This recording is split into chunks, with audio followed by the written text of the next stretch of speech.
Hey, Vinnie, it's great to be with you today. It's so wonderful to see you in full living color on my laptop. Maybe very soon we'll be able to do this in person. As you can see, we have made a step back to being in person in collaboration here in our ASUG offices in beautiful but still chilly Chicago. And today, Vinnie, I'm going to give you a little bit of a preview on the ASUG pulse of the SAP customer in 2022 and what's on their minds. And this is a survey we've been doing for a number of years where we've gone out and asked the SAP customer community, what do they think about what they're doing, where their investments are going, how they're thinking about their staff, their community.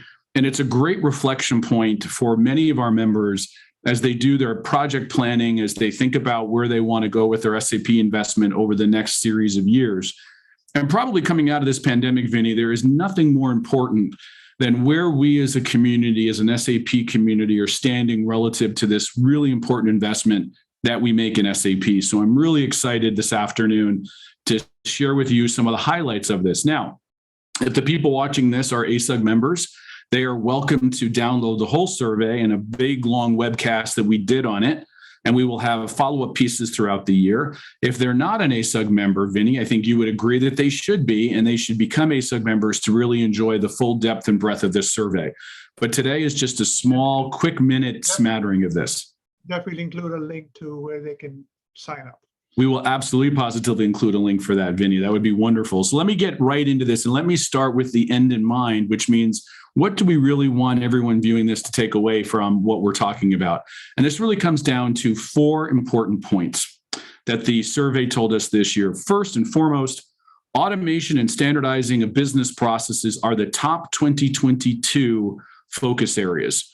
Perhaps not that surprising given where we've been over the past few years, but automation and standardizing business processes top of SAP customers' minds.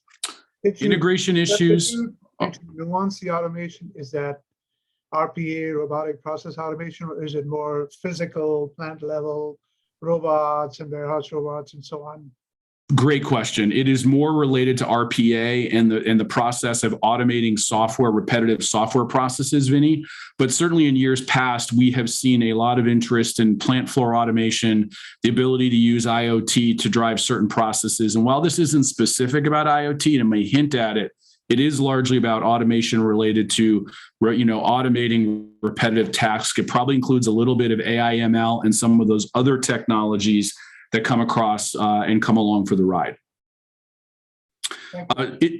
Big takeaway point number two, Vinnie, integration issues and including skills and staffing, which is a massive challenge for most SAP customers coming out of this pandemic and the great resignation of 2021. And budget constraints are their challenges, right? And we know the budget constraints are out there. You talk about most of our global economy that's in an inflationary period, coupled with escalating skills costs and staffing costs. So we are doing at the moment a lot less with a lot less money. And that is weighing heavily on the minds of most SAP customers. And I don't think that's unique to SAP. I think that's an issue that is consistent across the entire software landscape. On the integration, is this integration to legacy or is it integration within the SAP family? I know that's been a hot button for your members for a long time. Yeah, I would classify this or categorize it, Vinnie, as integration, both application to application. We know that our members run diverse portfolios of applications. Some of it might be SAP to SAP, it might be SAP to third party, it might be SAP to legacy. It's all of those. Now, the number 31, 42% of ASUG members have SAP S/4HANA migration plans in place, but have not yet started the move. So there is still an immense opportunity for SAP customers to move to S/4. And I think that the business cases are getting better and better as we move along. The value proposition is getting better. And I think customers in general will see a lot of value to move to S/4. The numbers improve every year, but it's not 100%. I presume you're going to drill down into S/4HANA quite a bit. Well, I only have 20 minutes with you, Vinnie, so I can only give you a top level view of that. You only gave me 20 minutes. Normally it takes me 2.5 hours to get through this. Well, you got a challenge ahead of you. I'm going to try to be brief, which is a word that doesn't get used with me very often, Vinnie. Number 4, cloud adoption is on the rise, and there's no pun intended on that for those who are inside SAP and know about Rise, SAP Rise.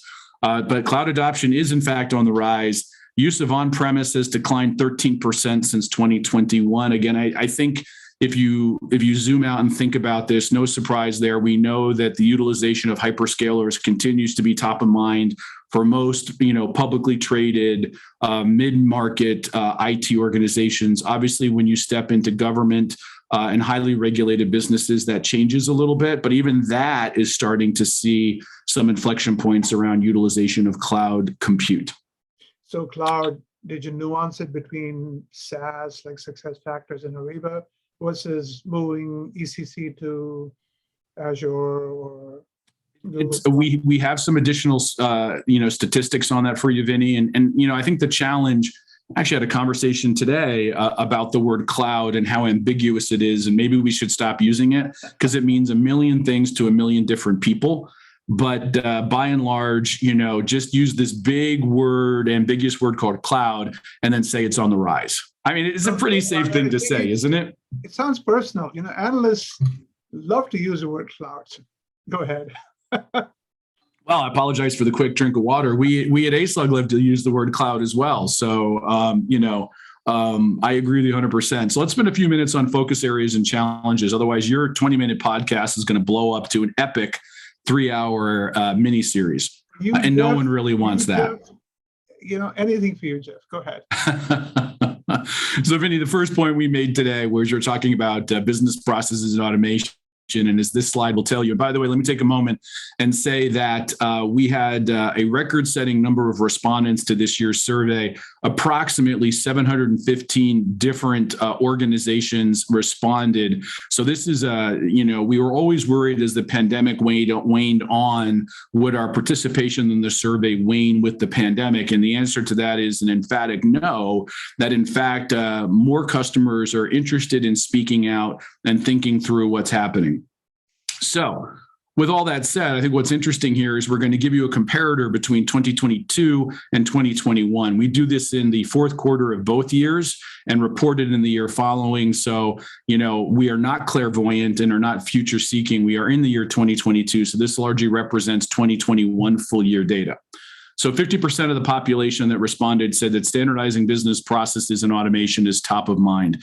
Both are up slightly from year prior. So automation is up 5 points and standardizing business processes is up 2 points, indicating that there is a continual rise in this. You'll notice that what is moved down, and these are where the purple arrows are on the slide, transitioning from manual digital processes has moved from 41% down to 36%. I'm going to largely attribute that to, kind of all the work that's been done and the perception that a massive amount of work was done in the beginning of the pandemic, moving everyone to remote work, and that required a tremendous amount of transition. So maybe perhaps everyone is taking a small break and a small sigh of relief that they got through that. The one that's also incredibly interesting, that's gone down as well, very bottom of the page, the third arrow, supporting a remote workforce was at 39% in 2021, dipped down to 25% in 2022. Again, I'm going to explain that through that we got through that hump. And by the way, huge kudos and congratulations to our vast community that did a yeoman's job at getting everyone up and running on remote technology and by and large was very successful doing that. And I think I recall a conversation you and I had last year that could you imagine what we would have been in had this pandemic occurred in the early 2000s or even the 1990s, the ability to have all this technology and video and high-speed internet in everyone's homes. This would have been a disaster if you back the clock up 3, 5, 10 years, right? Even beyond that, go beyond 5 perhaps, and it would have been laughable. But the fact that we have made so much progress and our infrastructure has made so much progress, and even our SAP implementations has made so much progress is really a tremendous compliment and hands off to all those in technology that made that happen. Jeff, on the sustainability, is that reporting of carbon data and so on, or is it actual, let's reduce emissions? So in the lab and in product, but how did you define sustainability? So sustainability is an area, Vinnie, where we are just starting to explore what this means to most organizations. And we will be spending more time as ASUG on this topic as the year progresses. We're just starting it now. It's an area of interest to SAP. And I think that one of the challenges that we are seeing is every company approaches this slightly differently. So ultimately for me, sustainability is about how does the SAP software that each customer and each ASUG member is using support their sustainability initiatives, whether that be carbon reduction, whether that be more efficient processes, whether that be regulatory compliance, all those things that go into sustainability. But it's certainly, as the first year that we're reporting it, it's got a pretty prominent position on this, 31%, right? So it certainly indicates that there's more interest in this topic than I would have initially given it credit for. So, Vinnie, my 20 minutes is over. Should we go forward? Keep going. This is way too interesting to cut off. What are the number one challenges that customers are experiencing, right? So I think this is, again, another great area of conversation, right? So 55% are technology related, 26% are skills related. I'm on the right hand of this. Oh my goodness, got a little carried away there, Vinnie. My apologies. Integration issues, we've talked about this already. 15% report that as a major issue, right? Selecting the best tools and technology, 12%. So we can see how this goes. And then we get into skills. And I think this is going to be the area where we are going to have a lot to talk about in the ensuing years. Skill shortages and skill issues are going to be front and center for everything we have going on. 14% say that maintaining knowledgeable staff and turnover is a big issue, right? I mean, that actually, if you think about the way that this chart is set up, is basically sitting in the same percentage range as integration issues. So at integration issues, 15% of the respondents, putting that at the top. Almost as many are talking about skills and skill gaps and turnover. And many of our members have been talking about the fact that, the average SAP professional is later stage career. And many of them are now contemplating retirement or other things. And so there is going to be a wonderful opportunity for those coming out of colleges and universities today to enter into the SAP ecosystem and actually start to participate in it. And as a little bit of a preamble to that, we've been doing a little bit of work on the Reddit subreddit on SAP and asking some questions about staffing and what do people want out of their careers in SAP. Outside the scope of our conversation today, but I will preview it that some of that work is incredibly interesting, and it's exciting to see some of the very candid responses come back when we as ASUG ask questions on that subreddit. So it's good. It's good. And then 13% talking about budget challenges. You and I've been around this. Oh, wait, let me finish on budget challenges first. You're going to get ahead of me. That seems like a conundrum, right? I mean, if you're going to replace people, you have to look outside, right? Yep. And that is usually more expensive. And so then you hit the budget issue. They feed on each other, right? Yeah. Which is why I made the comment to you earlier that, budget challenges, as you and I well know, have been around the technology ecosystem since we started technology, right? There's never enough money to do everything you want to do. And then we find ourselves in an inflationary economy. We find ourselves in wage escalation, and it only creates more pressure on this problem. It doesn't alleviate it. And by the way, I think that when we talk about skills and staffing and turnover, it's important to think beyond just the technology organizations. Obviously, that's where it starts. But if your line of business personnel are turning over at as fast or faster than your technology teams are, you're replacing them with people that are not as skilled in SAP, may not understand all the hand-me-down knowledge that has taken place over the years. So your frontline SAP knowledge workers who are doing the sales planning, are doing the distribution, are worrying about transportation, human resources, finance, the list obviously goes on and on. Those resources may be coming into your organizations at a lesser skill level than what left. And now you have a whole different set of issues that processes that used to work well in SAP are now not working so well, which brings us back to the first conversation we had, which is why is automation so important? Because you have a skill challenge. It all fits together. Great. Well, it fits together in your mind. I'm sure it's a lot actually doing it is going to be pretty thorny. I get the joy, Vinnie, of reporting the data. But many of our members are living these challenges each and every day, right? And our hats go off to them for everything that they're working through. Let's talk about investments in technology. I think that the interesting thing about this slide, and I'm going to be mindful of the time you've given me today, and really say that an interesting statistic here is we've been watching over on the right-hand side of this chart a gradual progression in the utilization of buying committees over time within organizations. And it peaked in 2021 at 45% and took a fairly measurable decline in 2020. It peaked at 45%, stepped back into 2022 at 36%. We believe that this again represents a pandemic-related issue, that the use of virtual technologies, being away from the office, not being able to meet face-to-face and collaborative, probably drove decisions into more of a top-down version than necessarily collaborative. So it'll be interesting to watch whether these statistics change as we hopefully this year start to emerge from this pandemic and move back into office environments where we might be collaborating more face-to-face. So time will tell whether this is a pandemic-related blip or whether we are in fact moving back to more top-down level decision-making around the purchases of technology. That's a huge drop in buying committee, right? A very big drop. That you can't escape that number. Even more power. Yeah. And I think it's interesting enough to us. We were not expecting that, so we will ask some more probing questions as time goes on as to what may be driving that. But that was certainly a surprise for us as we wandered into the results for this year. It could be speed of decision, right? I mean, in the pandemic, people made such quick decisions. That maybe it could also be, Vinnie, that the need for buying committees went down because organizations weren't making big technology bets, right? They were largely, optimizing and refining the technology they had already versus making big technology placements over time. I'm guessing at that. They were making a lot of edge technologies, right? I mean, e-commerce, yes, telemedicine, things like that, which they didn't have before. But they had to make quick decisions real quick.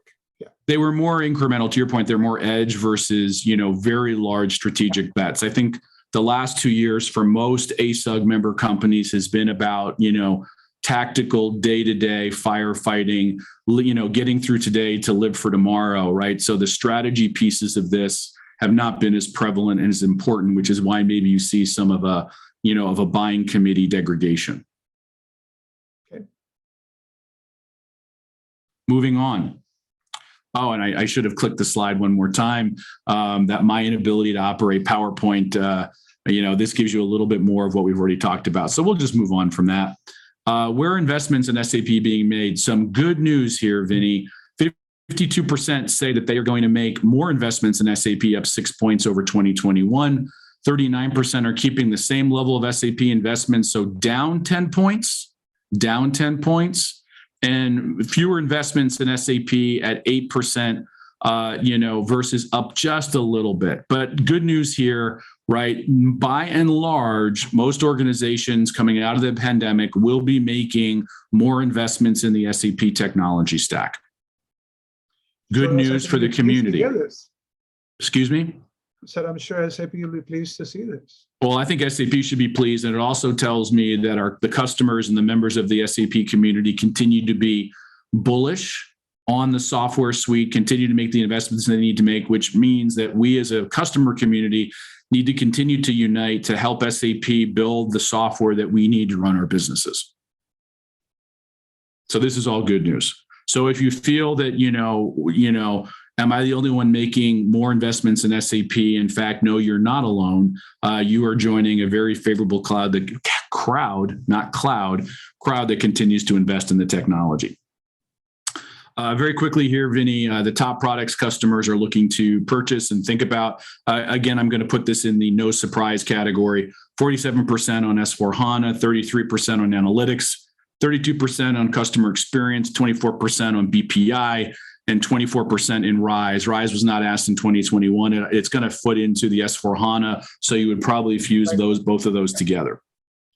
But it's interesting, and it's good to see that RISE, which was announced, early part of 2021, sometimes it takes us sometimes to have these concepts move through the ecosystem, but clearly here demonstrating that this has interest to the customer and the member base. And you drilled down to RISE, what exactly their definition of RISE? We did do some farther commentary on that. Absolutely. Yes. It's not in this particular conversation with you today, but we did do a lot more looking at that. An update on SAP S/4HANA. We do this every single year. You continue to see, who's already live and starting to move. That number continues to increase. Who's going live in the next 6 months, within the next 7 to 24 months, more than 2 years from now. No plans to be involved. You'll see that that's stepping down a little bit. So as time continues to move forward, most customers are making a move. Our recommendation to most customers, and we're going to talk again here for a moment, Vinnie, about skill gaps and skill shortages. We recommend that customers do a long-range planning horizon on their S4 move, recognizing that consulting and system integrator business is at an all-time high, right? And so be careful and be thinking about when you want to make your move, as well as understanding when others are moving as well, because it will have a direct impact on your access to skills and knowledge and expertise to do the things you need to do to move to S4. This is probably one of my largest concerns, Vinnie, as the CEO of the largest SAP customer community, is making sure that the member base has access to the skills it needs to complete the transitions and the transformations that they want to do. And this is probably going to be one of the areas of the largest concern that I have going forward. Geoff, I saw this at Gartner 95 through to 99, right? That just the migration rush, like the Serengeti, right? Everybody rushing towards a river at the same time. And if you go back, we had a lot of overruns, we had a lot of budget issues, a lot of failures in that phase. So kudos to you if you are alerting people, hey guys, if you can be careful. And unfortunately, Vinnie, to your point, as the stampede starts, it drives two things that are not good outcomes. One, it drives up cost. And secondly, it drives down quality. And neither are good outcomes for today's technology leadership in high pressure situations where the business wants access to business results faster.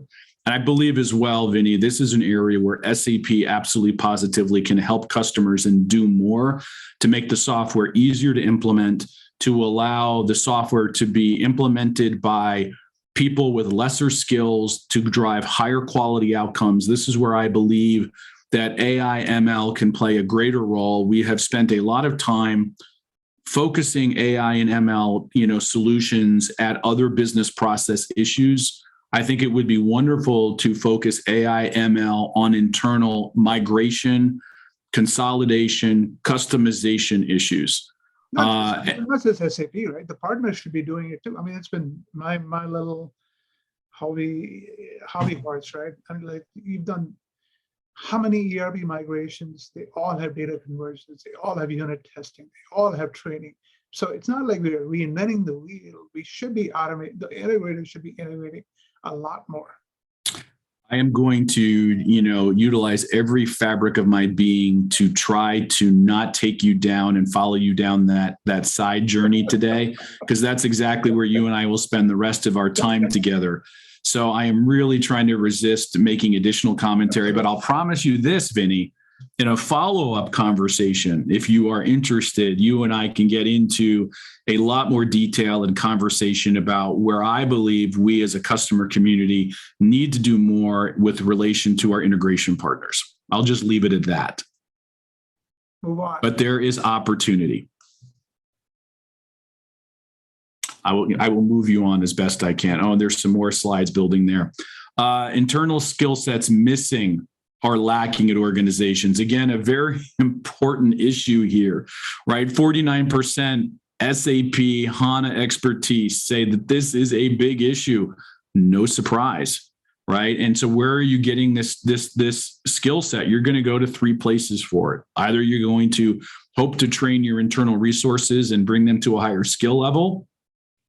You're going to look for independent contractors and consultants out on the market who can bring this expertise to you, or you're going to avail yourself of larger consulting firms, integration firms who can do this for you, or you're going to try to execute all three.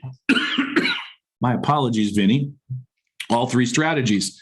But in order to implement and execute SAP S/4HANA, you need skills. And most organizations do not feel that they're appropriately skilled. It's quite a statement after, what, 6-7 years of S/4HANA? It is. And I think it continues to show that as customers have deferred that move, that there could be an argument made that the skill shortage isn't getting better, it's getting worse.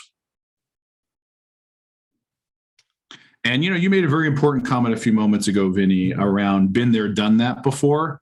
And you referenced the last time that we did this. And I don't think you're off. I think that, history has a way of repeating itself, right? Well, except that you and I have seen it before, and shame on us if we don't tell people about it, right? What you're trying to do here. It's a great point. So It's a great point. Moving on, let's look at some cloud journeys here. You had some interest on this. And, as I said earlier today, the word cloud brings up all sorts of, rolling of eyes and furrowing of brows when you use the word cloud. What we're seeing from our customer base, 40% are on premise, down 13% over 2021. 26% are in some sort of hybrid cloud environment, up 2 points. 16% in public cloud, up 4 points. 16% in private cloud, up 6 points. And 8% in partner managed cloud, up 4 points. So what you really want to look at here, I think the important thing is on-prem is going down. And then it's moving out to these various different ways to do implementation. The challenge, I think, in this survey, Vinnie, is there is not consistent data and definition across most customers what these things mean. So I wouldn't necessarily look at any one single outcome and make a decision about it, because I think that there's a million different ways that you can do this. Absent one thing, clearly the trend is moving away from on-prem. On the partner managed cloud, is it a big name firm that is running it on Azure or Google Cloud, or is it in their data center? We are noticing, most partner managed clouds are migrating over time to hyperscaler based resources. So they're moving out of their own customized data centers into using hyperscalers because it's actually cheaper for them as well. I don't have any hard data on that. That is all based on conversation. That'd be interesting because if they continue to be involved, their margin on top probably is eating away all the savings. And they're also having to compete against these hyperscalers who are talking to these customers that are in partner managed cloud and saying, why are you spending those additional dollars? You would get a lot cheaper with us. Yeah. Now, there's different services involved, right? So it's not quite that black and white. A partner managed cloud might be doing a lot of additional services that you don't get from a hyperscaler. Sure. So, be careful about, like for like, comparisons. Vinnie, that was everything that I wanted to do. How did we do time-wise? Don't worry about the time. We really should go on for 2 hours. I'd love to hear more. We could go on for 2 hours, Vinnie, and I don't think you'd want to do that with me, but when the team here at ASUG, there is so much in this survey results. When they review it with me, it takes us a couple days to get through it, because there is a lot to digest, and it's hard at times to digest that all in one sitting.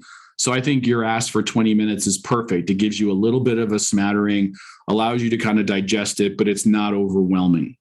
I think we've given most customers today and ASUG members a good kind of high level smattering of what's going on, what to think about, and how they want to position their strategies relative to the data that we're demonstrating here.